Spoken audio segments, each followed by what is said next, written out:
నమస్కారం MC news కి స్వాగతం. ఈనాటి ముఖ్యాంశాలు. గుప్త నిధుల తవ్వకాల్లో 8 మందిని అరెస్టు చేసిన పోలీసులు. అందులో ఏఆర్ కానిస్టేబుల్ మరియు వైసీపీ రాష్ట్ర ఎస్ఎస్ఎల్ కార్యదర్శి. మరో 5గురు పరారీ, అందులో 2 స్వామీజీలు. త్వరలో వారిని కూడా పట్టుకుంటామన్న పోలీసులు. వివరాలు వెల్లడించిన 2 సీఐలు. కల్తీ మద్యం ప్రజల ప్రాణాలపై ప్రళయమవుతోంది. చంద్రబాబు పాలనలో పెరుగుతున్న నేరాలు. చంద్రబాబు నాయుడు అధికారంలోకి వచ్చిన తర్వాత ఒకే ఏడాదిలో 21% గంజాయి, డ్రగ్స్, అక్రమ మద్యం కేసులు పెరిగాయి ఆరోపించిన మాజీ మంత్రి ఆర్కే రోజా. యువత మత్తు వైపు అడుగు వేస్తే జైలు తలుపులు ఎదురవుతాయి. మత్తు పదార్థాల వినియోగం యువత భవిష్యత్తును నాశనం చేస్తుంది. డ్రగ్స్ వ్యసనాలపై ఎట్టి పరిస్థితుల్లోనూ రాజీ ఉండదు. డ్రగ్స్ కు నో, జీవితానికి ఎస్ చెప్పండి. తిరుపతి జిల్లా ఎస్పీ సుబ్బరాయుడు పిలుపు. వార్తల్లోని వివరాలు. చిత్తూరు జిల్లా పలమనేరు నియోజకవర్గం పెద్దపంచాని మండలం వీరపల్లి గ్రామంలో నిధుల వేట కలకలం రేపింది. వీరపల్లి వద్ద ఉన్న కొండపై అర్ధరాత్రి స్వామీజీలతో ప్రత్యేక పూజలు నిర్వహించారు. నిధుల వేటకై జేసీబీలతో తవ్వకాలు జరిపారు. గుప్త నిధుల కోసం తవ్వకాలు జరుపుతున్న 7 మందిని పలమనేరు పోలీసులు అరెస్టు చేశారు. పలమనేరు పోలీస్ స్టేషన్ నందు సిఐ మురళీమోహన్ పరశురాముడు మీడియా సమావేశం నిర్వహించి వివరాలను వెల్లడించారు. పలమనేరు సిఐ మురళీమోహన్, పంజాని సిఐ పరశురాముడు కథనం మేరకు పంజాని మండలం కెలావతి గ్రామానికి చెందిన వైఎస్ఆర్సీపీ ఎస్ఎస్ఎల్ రాష్ట్ర కార్యదర్శి శ్రీనివాసులు ఆధ్వర్యంలో 10 మంది ముఠా సభ్యులతో కలిసి వీరపల్లి గ్రామం సమీపంలో నిధుల కోసం తవ్వకాలు జరుపుతూ ఉండగా గ్రామస్తులు గుర్తించి పంజాని పోలీసులకు సమాచారం అందించారు. పోలీసులు వారిని చాకచక్యంగా పట్టుకున్నారు. ముద్దాయిల్లో ఒకరు ఏఆర్ కానిస్టేబుల్ గా గతంలో పనిచేసిన వినోద్ కుమార్ అనే వ్యక్తి కూడా ఉన్నట్లు సీఐ తెలిపారు. వారి వద్ద నుంచి ఒక జేసీబీ, ఒక కారు, 4 ద్విచక్ర వాహనాలు స్వాధీనం చేసుకున్నామని, 7 మందిని అరెస్టు చేసి రిమాండ్కు తరలిస్తామని, ముద్దాయిల్లో 4 వ్యక్తులు తప్పించుకున్నారని, వారిని కూడా త్వరలోనే పట్టుకుని కేసులు నమోదు చేస్తామని తెలిపారు. నేను నైట్ పంజాని మండలం వీరపల్లి పంచాయతీలో కెలవాతి మరియు వీరపల్లి మధ్యన కొన్ని కొండ ప్రాంతాల్లో గుప్త నిధులు తవ్వకాలు జరుగుతున్నటువంటి సమాచారం పైన విఆర్ఏ చెప్పిన సమాచారం పైన విఆర్ఓ గారు వెళ్ళి, శరవణ్ కుమార్ గారు వెళ్ళి చూసి ఈరోజు మార్నింగ్ వచ్చి పోలీస్ స్టేషన్ ఫిర్యాదు ఇవ్వడం జరిగింది. దానిపైన పంజాని ఎస్ఐ గారు, సిబ్బంది మరియు పల్మేరు ఎస్ఐ గారు అందరూ కలిసి రైడ్ చేసి ఎక్కడైతే గుప్త నిధుల తవ్వకాలు జరిగాయో ఆ ప్రదేశాన్ని నమ్మదైన సమాచారంతో రైడ్ చేయడం జరిగింది. అక్కడ కెలవాల్సినటువంటి ఎర్రపల్లి శ్రీనివాసులు మరియు వాళ్ళ తమ్ముడు శరవణ మరియు పొంగనూరు గ్రామానికి చెందినటువంటి బండ్లపల్లి వాస్తవ్యులు శ్రీనివాసరెడ్డి, జయప్రకాష్, అదేవిధంగా ఇంకొంతమంది చిత్తూరు చెందినటువంటి వెంకటేష్, వీళ్ళందరూ కూడా గుప్త నిధుల కోసం అక్కడ తవ్వకాలు జరిపి గుమ్ముకూడి అక్కడ కూర్చొని ఉన్నారు. సిబ్బంది సహాయంతో వాళ్ళందరినీ పట్టుకొని ఈ గుప్త తవ్వకాల కోసం వినియోగించినటువంటి జేసీబీని మరియు వీరు నేరానికి వాడినటువంటి వాహనాలు, కారుని, 4 మోటార్ సైకిల్ని మరియు పూజా సామగ్రి అంతా స్వాధీనం చేసుకోవడం జరిగింది. దీనిలో ఎర్రపల్లి శ్రీనివాసుల పైన ఇదివరకే పంజాని పోలీస్ స్టేషన్ రౌడీ షీట్ కూడా ఓపెన్ చేయడం జరిగింది. ఇతను వైఎస్ఆర్సీపీ జిల్లా ఎస్సీ కార్యదర్శిగా కూడా ప్రస్తుతం పనిచేస్తూ ఉన్నారు. దీనిలో శ్రీను మరియు శరణ ఇద్దరు అన్నదమ్ములు.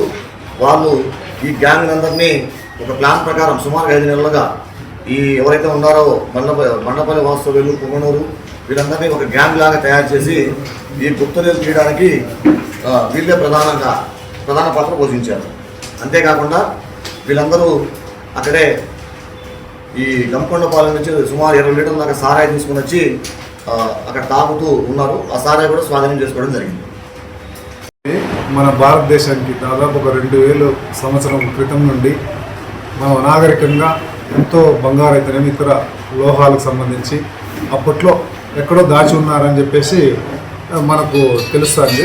అలాంటివి ఏవైనా ఉంటే మా దృష్టికి కానీ లేదా ఆర్కియాలజీ డిపార్ట్మెంట్ వాళ్ళ దృష్టికి తీసుకుని వస్తే అవి ప్రభుత్వ ఆధ్వర్యంలో కూడా తీసే అవకాశం ఉంది. అనవసరంగా దాన్ని మన సంపదను, మన వారసత్వ సంపదను అందరిదిగా భావించేసి మన గవర్నమెంట్ పురావస్తు శాఖ వారి ద్వారా చేపిస్తే బాగుంటుంది. ఇలాంటివి ఏదైనా దొంగతనాలు ప్రయత్నిస్తే మళ్ళీ కూడా మాకు ఇన్ఫర్మేషన్ ఇస్తే ఖచ్చితంగా కఠినమైన చర్యలు తీసుకుంటాం. చంద్రబాబు నాయుడు అధికారంలోకి వచ్చిన తర్వాత ఒకే ఏడాదిలో 21% గంజాయి, డ్రగ్స్, అక్రమ మద్యం కేసులు పెరిగాయని, ఇది సాక్షాత్తు ప్రభుత్వ అధికారుల లెక్కల ప్రకారం స్పష్టంగా బయటపడిందని, ఇది ఆందోళనకరమైన పరిణామమని, ప్రజల జీవన భద్రతకు ప్రమాదం కలిగిస్తున్న ఈ అక్రమ మద్యం, డ్రగ్స్ వ్యాపారంపై ప్రభుత్వం వెంటనే కఠిన చర్యలు తీసుకోవాలని, బాధ్యులపై నేరపూర్వక చర్యలు చేపట్టాలని మాజీ మంత్రి ఆర్కే రోజా డిమాండ్ చేశారు. వాళ్ళ మాంగళ్యాల్ని కాపాడే విధంగా తాను అధికారంలోకి వచ్చిన మొదటి రోజు నుంచే ఏ విధంగా 43,000 బెల్ట్ షాపుల్ని రిమూవ్ చేశారు. అలాగే మీరు చూస్తే బార్లని ఏ విధంగా తగ్గించారు, పర్మిట్ రూమ్లని ఏ విధంగా రిమూవ్ చేయడం జరిగింది. అలాగే కొత్త బార్లకు గానీ లైసెన్స్ ఇవ్వకుండా, కొత్త డిస్టిలరీ లైసెన్స్ ఇవ్వకుండా మరి ఈ వైన్ షాప్స్ ని ప్రభుత్వ షాప్స్ గా మార్చి టైం కూడా ఏ విధంగా దగ్గరకు చేసి మరి ప్రజలకి మద్యాన్ని దూరం చేస్తూ ప్రజల్ని కాపాడుకుంటూ మహిళల్ని కాపాడుకుంటూ ముందుకు వెళ్లాడో ఈ రాష్ట్రంలో ఉన్న మహిళలందరూ ఈ రోజు మళ్లీ ఒకసారి గుర్తు చేసుకుంటున్నారు. ఎందుకంటే ఈ రోజు ఈ రాష్ట్రంలో నారావారి ఈ కల్తీ సారాతో ఎంత మంది రాష్ట్ర వ్యాప్తంగా చనిపోతున్నారు. దీని వెనక అంటే ఈ రాకెట్ వెనక పెద్ద పెద్ద వాళ్ళు ఎలా ఉన్నారో సాక్ష్యాధారాలతో కూడా మీకు బయటకు వస్తున్నాయి. నిజంగా ఎంత సిగ్గుచేటంటే ఈరోజు ఈ మొలకల చెరువులో బయటపడ్డ కల్తీ మద్యం స్కామ్ చూస్తే ఈ టీడీపీ నాయకులు అనేవాళ్ళు డెకాయిట్ల కన్నా, బందిపోట్ల కన్నా ఎంత ఘోరంగా తయారయ్యారో మనకు అర్థమవుతుంది.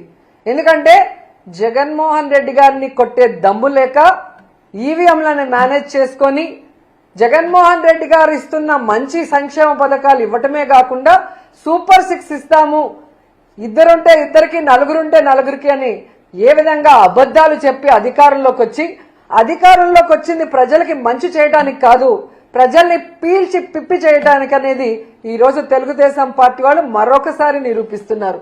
నిజంగా ఈరోజు ఈ రాష్ట్ర ప్రజలు తెలుసుకోవాల్సింది ఒక్కటే, ఎందుకంటే చంద్రబాబు నాయుడు అనేవారు ఎప్పటికీ మారడు. ఆ రోజు ఎన్టీఆర్ తీసుకొచ్చిన మంచి మంచి సంక్షేమ పథకాల్ని, మంచి మంచి చారిత్రాత్మకమైన నిర్ణయాలను ఎలా తొంగలో దొక్కాడో మీ అందరూ గమనించారు.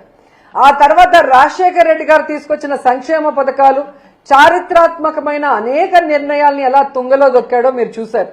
ఈ రోజు మళ్లీ ఒక్క అవకాశం ఇవ్వమని ఏడ్చి అధికారంలోకి వచ్చిన తర్వాత ఏ విధంగా జగన్మోహన్ రెడ్డి గారు తీసుకొచ్చిన సంక్షేమాన్ని, అభివృద్ధిని ఎలా తుంగలో దొక్కుతూ ఈ రాష్ట్ర ప్రజలకి నరకాన్ని చూపిస్తున్నారో మనం గుర్తు చేసుకోవాలి.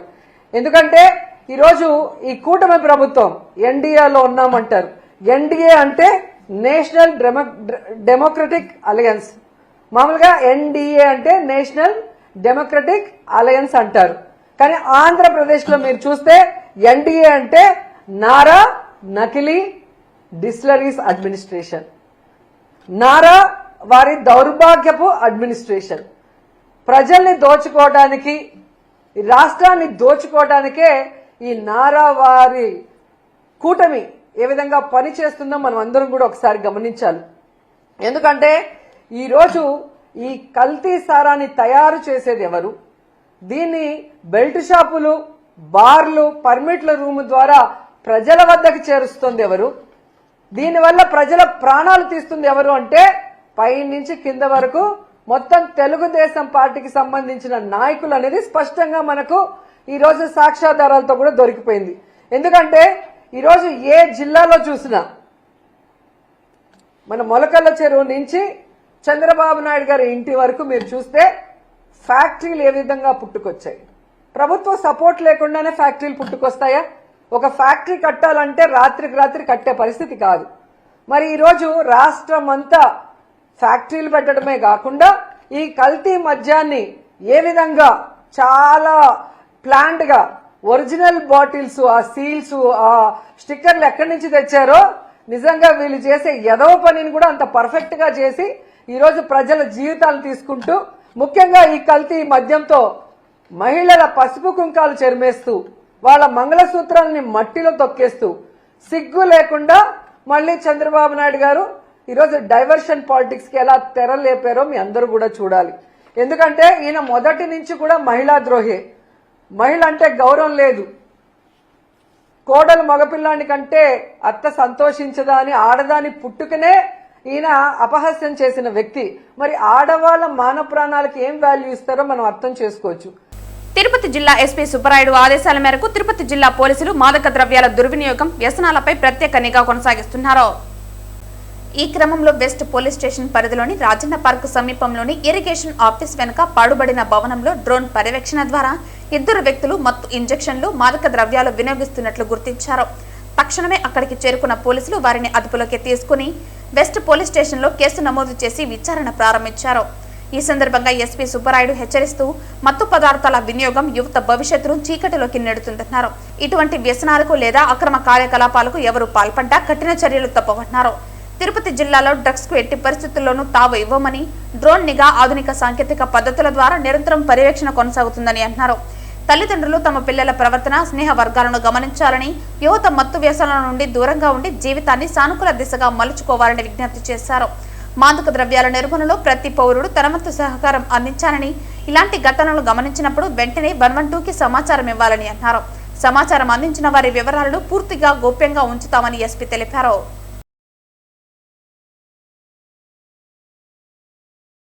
ఈ మధ్య కాలంలో చైన్ స్నాచింగ్ కేసులు విపరీతంగా పెరిగిపోయాయని, మహిళలపై చైన్ దొంగతనాలు ఎక్కువ అయ్యాయని, పోలీసులు నిఘా పెట్టి కఠిన చర్యలు తీసుకుంటున్నప్పటికీ దొంగతనాలు ఆగడం లేదని, ఇటీవల కాలంలో బంగారం విలువ రోజురోజుకు పెరగడంతో దొంగతనాలు ఎక్కువయ్యాయని, ప్రజలందరూ అప్రమత్తంగా ఉండాలని నగిరి పోలీసులు విజ్ఞప్తి చేశారు. నగరి ప్రజలకు పోలీసు వారి గమనిక.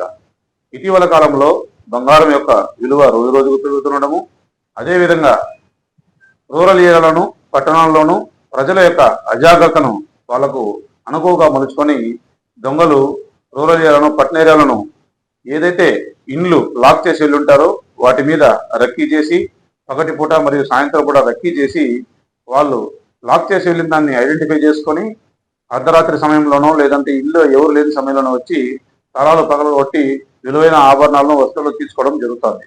ఈ విషయంగా గత కొన్ని రోజుల నుంచి నగరి పోలీస్ స్టేషన్ పరిధిలోనూ, పుత్తూరు రూరల్ ఏరియాలో చాలా కేసులు నమోదవడం జరిగింది. ఈ సందర్భంగా ప్రజలు కూడా వాళ్ళ యొక్క విలువైన ఆభరణాలను జాగ్రత్తగా ఉంచుకోవడంతో పాటు ఏదైనా బ్యాంక్ లాకర్లో పెట్టుకోవడము, అదేవిధంగా వాళ్ళు ఇంట్లో లేకుండా లాక్ చేసుకుని పోయినప్పుడు నగరి పోలీస్ స్టేషన్కి కానీ లేదంటే నా నెంబర్కి కానీ 9440796723 9440796724 ఎస్ఐ గారి నెంబరు, ఈ నెంబర్లకు ఫోన్ చేసి చెప్తే మేము రాత్రిపూట గస్తీ తిరిగేటప్పుడు తాళాలు వేసినట్టు ఇంటి మీద ప్రత్యేకమైన దృష్టి సారించి దొంగతనాలు జరగకుండా నివారిస్తాం. అదేవిధంగా విలువైన ఆభరణాలు కలిగి ఉన్నవారు, అదేవిధంగా చిన్నటువంటి కుటీర పరిశ్రమలు పెట్టుకున్న వాళ్ళు కూడా వాళ్ళ యొక్క బాధ్యతగా భావించి రోడ్డు వైపు కూడా కవర్ అయ్యే విధంగా సీసీ కెమెరాలు ఏర్పాటు చేసుకోవడం, అనుమానితులు ఎవరైనా సంచరిస్తున్నప్పుడు వాళ్ళ యొక్క బాధ్యతగా భావించి పోలీసు వారికి సమాచారం అందిస్తే జరగబో నేరాలని నివారించి జరిగిన నేరాలను కూడా పట్టుకోవడానికి కూడా దోహదపడవలసిందిగా పోలీస్ శాఖ తరఫున కోరుతున్నాం. ధన్యవాదములు. తిరుచనూరు పంచాయతీ దామినేడులో పోలీసులు భారీ స్థాయిలో కార్టన్ సెర్చ్ నిర్వహించారు. ఇటీవల వరుస చోరీల ఘటనల నేపథ్యంలో ఉదయం అనూహ్యంగా పోలీసులు ఆ ప్రాంతాన్ని చుట్టుముట్టి ప్రతి ఇంటి వాహనం, అద్దె గదులపై సమగ్ర తనిఖీలు చేశారు. దామినేడులో పోలీసులు భారీ స్థాయిలో కార్టన్ సెర్చ్ నిర్వహించారు. ఉదయం అనూహ్యంగా ప్రాంతాన్ని పోలీసులు చుట్టుముట్టారు. ప్రతి ఇంటి, వాహనం, అద్దె గదులపై సమగ్ర తనిఖీలు నిర్వహించారు. అనుమానాస్పద వ్యక్తుల ఆధార్, వాహన పత్రాలను పరిశీలించారు. ఇటీవల వరుస చోరీల ఘటనల నేపథ్యంలో ప్రత్యేక ఆపరేషన్ నిర్వహించారు. మత్తు పదార్థాల, నిషేధిత వస్తువుల కోసం ఇంటింటా సెర్చ్ నిర్వహించారు.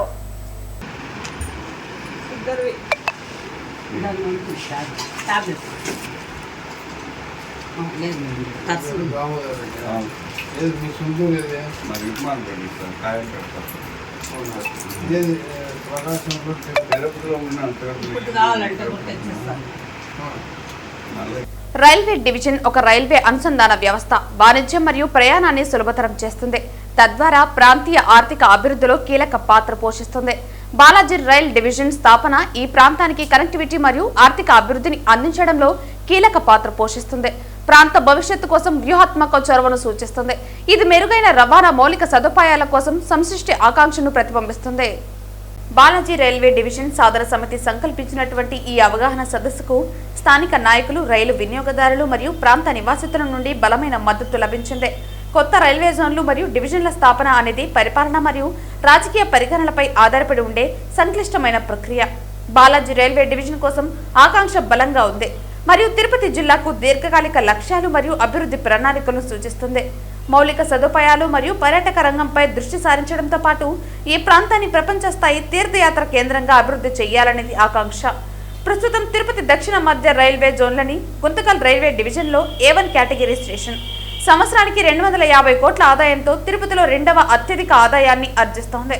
గుంతకల్లుకు 320 కిలోమీటర్ల దూరంలో ఉంది మరియు నూతనంగా ఏర్పాటు కాబోతున్న జోనల్ హెడ్ క్వార్టర్స్ తిరుపతికి 736 కిలోమీటర్ల దూరంలో ఉంది. తిరుపతి రైల్వే స్టేషన్ అటు ప్రపంచ నలుమూల నుండి భక్తులను ఇంకా పర్యాటకులను ఆకర్షిస్తూ ఆదాయ ఆర్జనలో ముందు ఉన్నప్పటికీ ప్రాంత అభివృద్ధికి దోహదపడటం లేదు. జోనల్ మరియు డివిజనల్ హెడ్ క్వార్టర్స్ కు మిక్కిలి దూరం వలన సరైన తోడ్పాటు కొరవడుతుండడమే కాకుండా అన్య ప్రాంతాల అభివృద్ధితో పోటీలో వెనుకబడుతోంది. బాలాజీ రైల్వే డివిజన్ ఆలోచన 1990లో ఉద్భవించింది. 2003లో 9 జోన్లను 16 జోన్లుగా మార్చారు. కానీ రాజకీయ ఒత్తిళ్ల కారణంగా బాలాజీ డివిజన్ దారి మళ్లించబడి గుంటూరు డివిజన్ ఏర్పడింది. ఈ రోజు విజయవాడ డివిజన్ కేంద్రం నుండి గుంటూరు కేవలం 30 కిలోమీటర్ల దూరంలో ఉంది. ఈ సమావేశానికి తిరుపతి గౌరవ ఐటీ నిపుణులు, పోస్టల్ యూనియన్ నాయకులు, ఏపీఎస్ఆర్టీసీ ట్రేడ్ యూనియన్ నాయకులు, ఉపాధ్యాయ సంఘం నాయకులు, Sri Venkateswara university merchant association ప్రొఫెసర్లు మరియు భారతీయ రియల్ ఎస్టేట్ డెవలపర్ల సమైక్య ప్రతినిధులు తదితరులు పాల్గొన్నారు. వార్తలు ముగించే ముందు ముఖ్యాంశాలు మరోసారి. గుప్త నిధుల తవ్వకాల్లో 8 మందిని అరెస్టు చేసిన పోలీసులు. అందులో AR కానిస్టేబుల్ మరియు వైసీపీ రాష్ట్ర SSL కార్యదర్శి. మరో 5 పరారీ, అందులో 2 స్వామీజీలు. త్వరలో వారిని కూడా పట్టుకుంటామన్న పోలీసులు. వివరాలు వెల్లడించిన 2 CIలు. కల్తీ మద్యం ప్రజల ప్రాణాలపై ప్రళయమవుతోంది. చంద్రబాబు పాలనలో పెరుగుతున్న నేరాలు. చంద్రబాబు నాయుడు అధికారంలోకి వచ్చిన తర్వాత ఒకే ఏడాదిలో 21% గంజాయి, డ్రగ్స్, అక్రమ మద్యం కేసులు పెరిగాయి ఆరోపించిన మాజీ మంత్రి ఆర్కే రోజా. యువత మత్తు వైపు అడుగు వేస్తే జైలు తలుపులు ఎదురవుతాయి. మత్తు పదార్థాల వినియోగం యువత భవిష్యత్తును నాశనం చేస్తుంది. డ్రగ్స్ వ్యసనాలపై ఎట్టి పరిస్థితుల్లోనూ రాజీ ఉండదు. డ్రగ్స్ కు నో, జీవితానికి ఎస్ చెప్పండి. తిరుపతి జిల్లా SP సుబ్బరాయుడు పిలుపు. ఈ వార్తలు ఇంతటితో సమాప్తం. తిరిగి వార్తల్లో మళ్ళీ కలుద్దాం. అంతవరకు సెలవు. నమస్కారం.